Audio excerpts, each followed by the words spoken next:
டிவிக்கு ஆட்சி அமைந்த பிறகு சட்டம் ஒழுங்கு சத்தி சிரிக்குது. ஏதோ பதவி வந்துட்டது, தலைகால் புரியாம ஆடுறாங்க.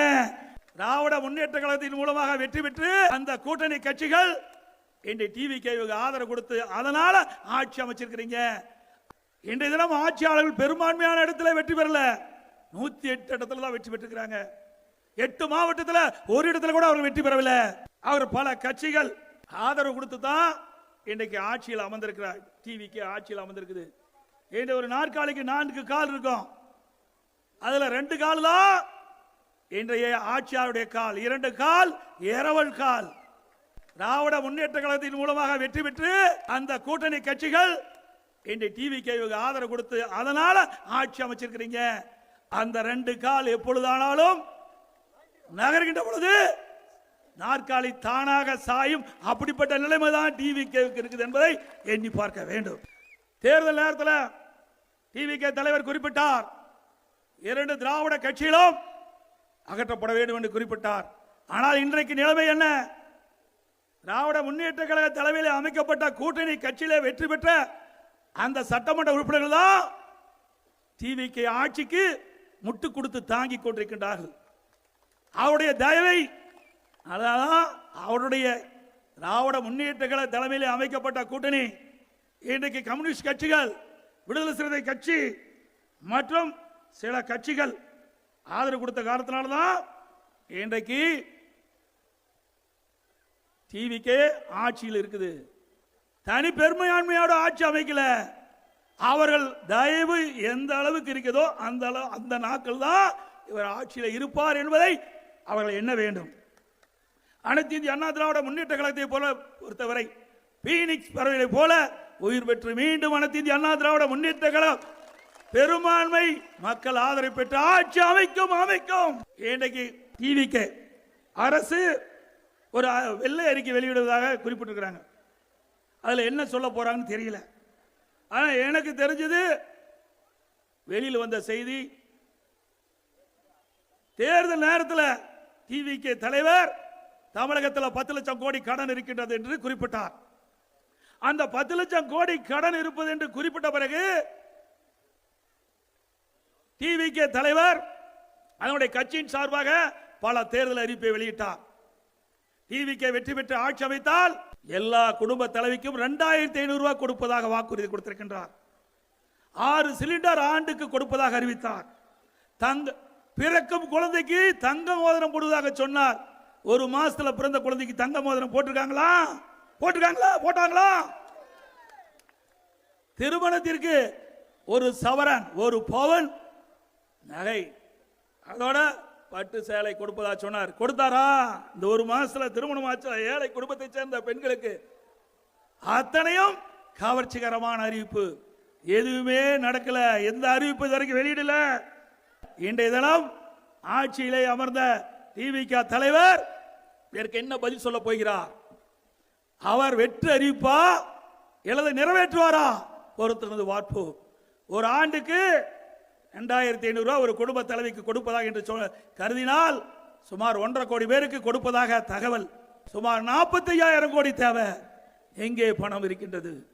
மக்களை ஏன் ஏமாற்றுகிறீர்கள்? ஏற்கனவே நீங்கள் 10 லட்சம் கோடி கடன் தெரிவித்திருக்கின்றீர்கள். இப்பொழுது வெள்ளை அறிக்கை வெளியிடுவதாக குறிப்பிடுகிறீர்கள். ஆக கொடுக்கப்பட்ட வாக்குறுதியை தட்டி கழிப்பதற்காக வெள்ளை அறிக்கை வெளியிட்டு மக்களை ஏமாற்ற பார்க்கிறீர்கள். அதுதான் இன்றைக்கு வெட்ட வெளிச்சமாயிருக்கிறது என்பதை நேரத்தில் கொடியிட்டு காட்ட தெரிவித்துக் கொள்கின்றேன்.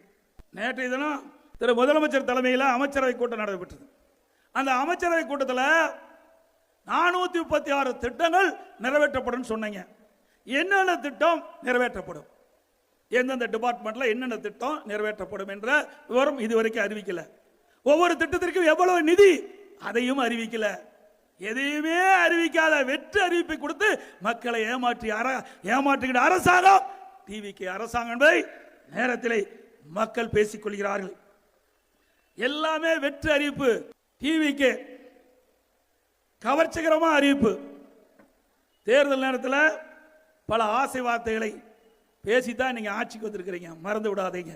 இது எவ்வளவு நாளைக்கு தாக்கு பிடிக்கும் தெரியல. விரைவிலே மக்கள் புரிந்து கொள்வார்கள். இன்றைக்கு ராஜ்யசபா உறுப்பினர் டிவிகே தலைவர் வந்து யாரையுமே அந்த கூட்டணியில் அங்கம் வைக்கின்ற கட்சியில கலந்து ஆலோசனை செய்யாம அறிவிச்சதாக பத்திரிகையிலே வெளியே செய்தி வந்திருக்குது. அந்த கட்சியில காங்கிரஸ் கட்சி இடம்பெற்றிருக்குது, IUML இடம்பெற்றிருக்குது, CPI இடம்பெற்றிருக்குது, CPM இடம்பெற்றிருக்குது, VCK இடம்பெற்றிருக்குது. இதெல்லாம் யாருமே கலந்துக்காத ஒரு அறிவிப்பு வெளியிட்டதாக பத்திரிகையில செய்தி வெளியிட்டிருக்குது. அந்த தலைவர்களும் பல்வேறு விமர்சனத்தில் பேசி வராங்க. இன்றைக்கு அந்த கூட்டணியில் ஒரு குழப்பம் ஏற்பட்டிருக்குது. அறிவிக்கப்பட்ட காங்கிரஸ் ராஜ்யசபாவுக்கு அறிவிக்கப்பட்ட காங்கிரஸ் கட்சி வேட்பாளர் அவர் ஒரு கருத்து சொல்லியிருக்கார் வலைதளத்திலே. தமிழ்நாடு சமூக நீதி முற்போக்கு கூட்டணி என்ற ஒரு பெயரை வச்சுட்டாரு. உடனே கம்யூனிஸ்ட் கட்சிகள் அதை எதிர்ப்பு தெரிவிக்கிறது. விடுதலை சிறுத்தை கட்சி அதுக்கு தெரியல, தெரிஞ்சவரை கருத்து சொல்ற சொல்லியிருக்காங்க. ஆக கூட்டணிக்குள்ள ஒரு குழப்பம் வந்தாச்சு. இது எத்தனை நாளைக்கு இந்த ஆட்சி நீடிக்கும் என்று தெரியல. அது மட்டுமல்ல, முதலமைச்சர் அவர்கள் குறிப்பிடுறாங்க, நேர்மையான அதிகாரிகள் நாங்கள் நியமித்து விட்டோம். நேர்மையான IAS அதிகாரிகள், நேர்மையான IPS அதிகாரிகள் நியமித்து விட்டோம். சிறப்பான ஆட்சி நடக்குன்னு சொல்றாங்க. இந்த அதிகாரிகள் எல்லாம் எல்லா ஆட்சியிலும் இருந்த அதிகாரிகள் தான் என்பதை நீங்கள் உணர வேண்டும். இவர் நியமிக்கப்பட்ட அதிகாரிகள் திமுக ஆட்சியில் இருந்தாங்க, அண்ணா திமுக ஆட்சியில் இருந்தாங்க. அவர்கள் தான் நீங்க நியமிச்சிருக்கிறீங்க. புதுசா எந்த அதிகாரியும் நீங்க தேர்ந்தெடுத்து நியமிக்கல.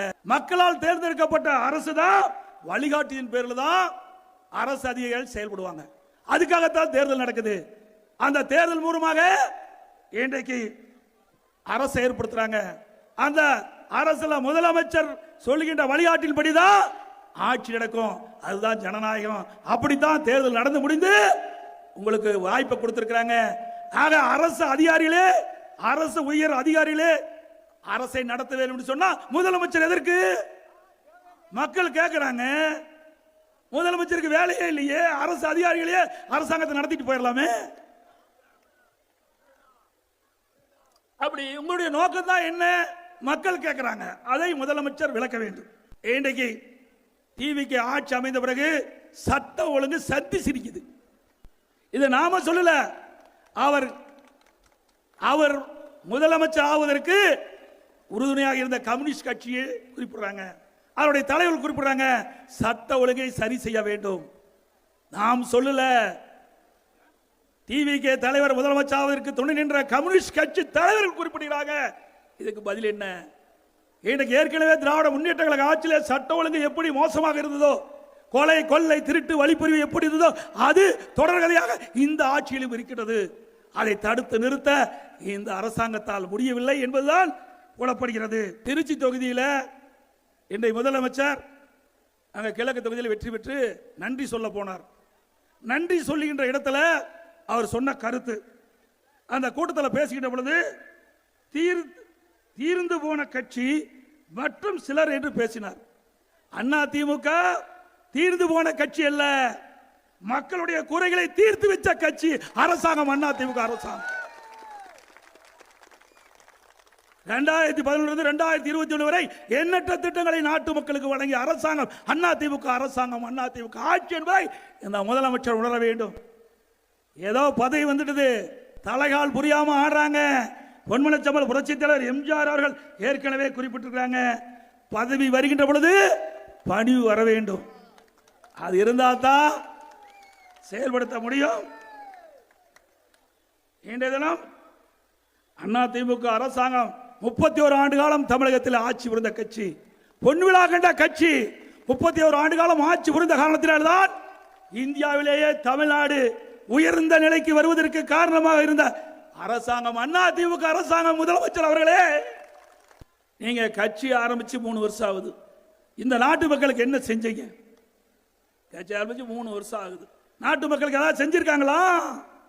நாம் எந்த இடத்தில் வாக்குகளை கேட்டாலும் இந்த திட்டத்தை நிறைவேற்றுகிறோம், எங்களுக்கு வாக்களிகள் என்று மக்களை கேட்டு வாக்குகளை பெற்றோம். மக்களுடைய கோரிக்கைகளை நிறைவேற்றி துணிச்சோடு மக்களை சந்தித்து வாக்குகளை கேட்டோம். ஆனால் நீங்கள் அப்படி இல்லை. திரைப்படத்தின் மூலமாக நீங்க தோன்றி நடித்து அதன் மூலமாக நீங்கள் வெற்றி பெற்றிருக்கின்றீர்கள். முதலமைச்சர் அவர்களே, மக்களுக்கு சேவை செஞ்சு நீங்கள் வெற்றி பெறவில்லை. அனைத்து இந்திய அண்ணா திராவிட முன்னேற்ற கழக நிர்வாகிகளாலும் சரி, கூட்டணி கட்சி நிர்வாகிகளாலும் சரி, அந்தந்த பகுதியிலே மக்களுக்கு தேவையான திட்டங்களை கொண்டு வந்து அரசுடைய கவனத்திற்கு கொண்டு வந்து நிறைவேற்றி அதன் மூலமாக சேவை செய்ததன் மூலமாக அண்ணா திமுக வெற்றி பெற்றிருக்கிறது. திரையுலகில் தோன்றி நீங்க ஆட்சிக்கு வந்திருக்கிறீங்க. நாங்கள் மக்களிடத்தில் உழைத்து சேவை செய்து ஆட்சியில் இருந்தோம். புரிந்து கொண்டு பேச வேண்டும்.